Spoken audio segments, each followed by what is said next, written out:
As I watched my wife prepare for her night out, I couldn't ignore the unusual effort she had poured into her appearance. Her hair was styled with precision, her makeup looked professionally applied, and the dress she chose clung to her figure in a way that seemed intentional. She was always beautiful, but tonight her attention to detail suggested this wasn't just an ordinary outing with friends.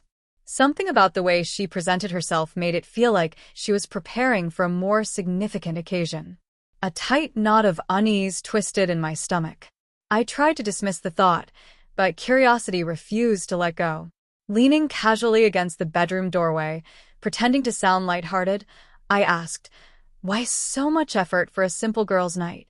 You look like you're heading somewhere far more special." Her lips curved into a smile, but it lacked warmth, almost forced. With a small laugh, she answered, "Maybe I'll meet someone more interesting." The words were playful on the surface, yet her eyes slid away from mine, and the sting of that response pierced me deeper than I wanted to admit. Someone more interesting. That remark stayed with me long after she left, echoing in my head like a cruel whisper. I tried convincing myself it was just a careless joke, but doubt crept in. Over the past few months, I had noticed changes: secretive texts, longer hours at work, and her sudden habit of guarding her phone. I had brushed it aside, unwilling to entertain the possibility that she could be unfaithful. But as the night dragged on, my thoughts grew darker. The gnawing worry became unbearable. Finally, I opened the location-sharing app we used for safety. What I saw turned my blood cold.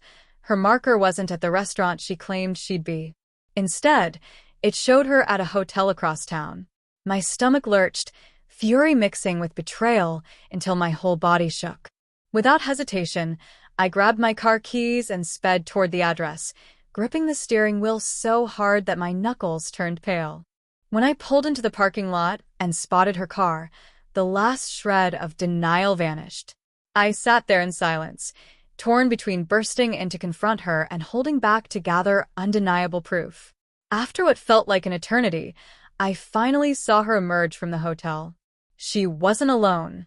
A man walked beside her, his hand resting casually on her lower back as they laughed together. Watching her beam with joy in his presence shattered something inside me. Hands trembling, I raised my phone and took photos, capturing undeniable evidence of her betrayal. Confrontation would come later. Tonight, I just drove away, consumed by rage, heartbreak, and an empty numbness that made it hard to breathe. When she returned home hours later, she acted as if nothing were wrong, speaking cheerfully about her supposed evening with friends. I played along, asking if she had enjoyed herself. She smiled and nodded, her lies hidden behind that practiced expression. Inside, though, I was breaking apart. The next morning, I printed the photos. As she sat at the breakfast table, I slid them across to her. Her face turned pale as soon as she saw them. She didn't even try to deny it. Tears welled in her eyes as she whispered that it had been a mistake, that it meant nothing, that she still loved me. But her words rang hollow, meaningless against the weight of what I had witnessed. I remembered her remark from the night before. It hadn't been a harmless joke. It was a glimpse into what she truly felt, a careless truth she hadn't meant to reveal. My decision was clear. I told her I couldn't stay in a marriage built on lies and broken trust. She sobbed, begged, and reached for me, but my resolve was firm. The love I once carried for her had been eroded beyond repair.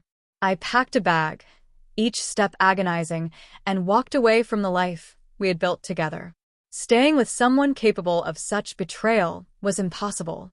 I knew I deserved better than deception. As she fell to her knees, pleading for forgiveness, I looked at the woman I had once given everything to and saw only a stranger.